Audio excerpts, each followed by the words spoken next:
نریندرا مودي وایي اوس یې وخت دی چې پاکستان راته په ژړا شي.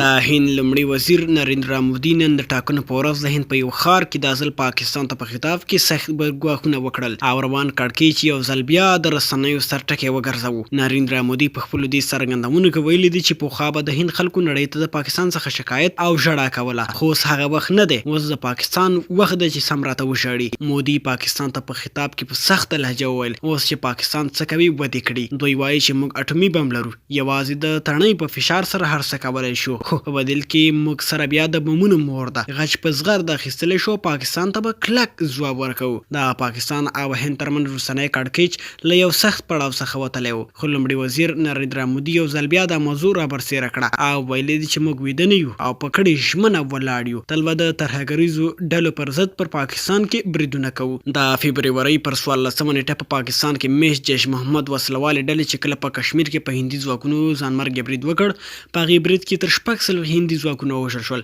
له هماغه وخته دا کړکېچ تر دې ځایه راورسېد. څه وخت وړاندې هند او پاکستان پر یو بل د ځمکنیو بریدونو سربیره هوایي بریدونه هم وکړل.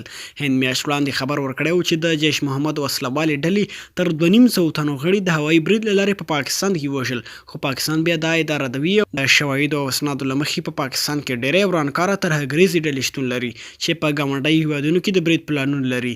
د افغانستان سربیره په ایران او هند کې تل ورانکاره بریدونه کوي. څو ځل پر پاکستان ډېری هیوادونو شکایت هم وکړ چې د ترهګریز ډلو پوره ملاتړي دي او پر وړاندې د ختمولو مبارزه نه کوي، خو بیا هم پاکستان له دې ډول کړنو لاس نه اخلي.